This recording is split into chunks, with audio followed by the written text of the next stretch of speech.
Program to copy one string to another. So this is the example. So we are having the string hello world str1. It has to be copied to a blank string str2. String means it is character array. So each position is each character of 1 byte length. So the total length of this str1, that is, if we count, we can know that it is 11 byte. So str1 is 11 byte string and str2 is another 11 byte string. Copying one's character means directly we cannot copy the first character to the first of str1 to the first position of str2. We have to use the accumulator. So first, this first character has to be copied to the accumulator. Then from the accumulator, it has to be stored to the first position of str2. We have to continue this process. Each time to get the next character, we have to increment 1 byte. Total length of the string is 11 bytes, so we have to stop when 11 is reached. So here we have to keep the count as index. Now we can see the SIC program for this. We have to use the indexing. So index register, we can initialize it as 0, LDX 0. 0 is the S constant. Then first we have to load the first character into accumulator. For that we can use the instruction LDCH. LDCH, load character into the accumulator. LDCH is first string str1. We do not need to copy the entire string. We have to copy the character at the xth position. So we are using indexing here str1 comma x. X value now it is 0. So the first character is copied to the accumulator. From the accumulator, it has to be stored to the second string. So stch str2 comma x, that xth position. First position it has to copy. Then this process we have to continue. Then we have to check the value of this index, that is X register. For that one instruction is there, TIX. TIX, we have to check whether it has reached 11. So TIX 11. This instruction does two things. First, it will increment the X value, X register value, and then it will compare that value with the operand value. So X register is incremented. So in this case, X register is initially 0. It is incremented to 1. Then it is compared with this operand 11. So this 11 we have to declare at the end. So if 11 is reached, we have to stop the loop. Otherwise, if it is less than, repeat the process, that is JLT, jump less than. Here we can give one label as move. Label name, anything we can give. So here I am giving move ch. So JLT move ch. So 11 has not reached means this process will be repeated. So JLT move ch. So first character is copied. Then JLT TIX, X register is incremented. So X register value is now 1. Then LDCH, it will JLT less than move ch means it will go here.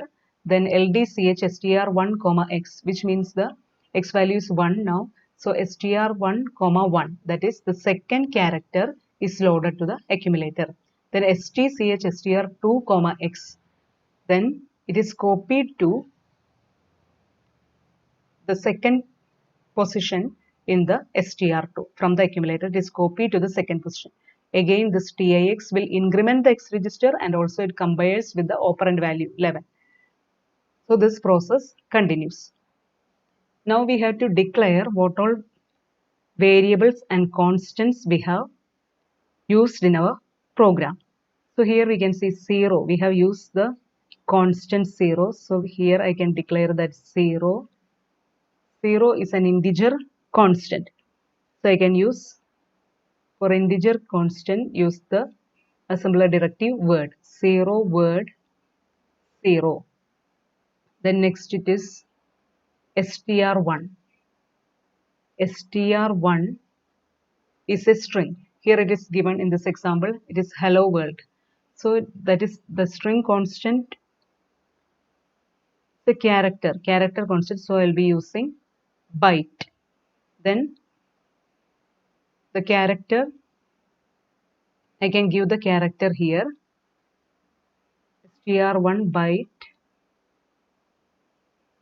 Then since it is character, I had to use the letter C. Then hello world. Hello space, then world. This is the character constant. Again, str2 is a blank string. So str2 is not a constant value, it is a blank string. So again, I have to use reserve byte. How many bytes I have to reserve here? It is 11. Length of the string is 11. So 11 bytes I had to reserve. Then 11 also one constant I have used here. So that also I had to declare 11. Since it is a constant, I'll be using the keyword word. 11 word, that is 11. So this is the SIC program to copy one string to another. So the same program we can write in SICXC with some minor differences. That is, constants we will not declare in SICXC. Instead of constant, we will use the immediate values. And then additional registers also we can use. So see the program, same program in SICXC. So the LDT, T register I am loading, LDT hash 11, the constant 11 I am adding in the, entering into the store, this T register. Then index register is initialized to 0, LDX hash 0. So here we can see the difference, directly values I am adding. Then LDCH load accumulator with the character str1 comma x. X is 0, so the first position will be copied to the accumulator. Then stch, this is same as in SIC. stch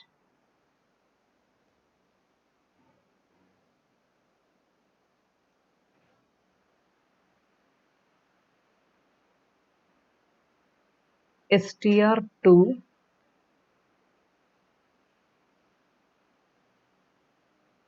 str2 comma x, that is copied to the first position in the string str2. This process has to be repeated till it reaches 11. So TIXR, instead of TIX, here we use TIXR. So this will be incrementing the X register by 1 and also compares this value with the TIXR. I can give a register. Instead of direct giving 11, I can give the register TIXR T. Then if it is less than JLT move, one label I can give JLT move CH. So here I will be giving the label move CH. Instead of move CH, any name I can use. So if it is less than 11 means it will be repeating JLT move CH. So complete string str1 is copied to the string str2. Then I have to declare the variables used in this. So here only two variables, str1 and str2. So str1, it is a constant. So byte, str1 byte, the character constant, so I had to prefix it with C. Then the value of the constant, that is hello space world, which is a 11-byte string. Then str2 is a blank string, so I had to give reserve byte, which is a variable, reserve byte 11.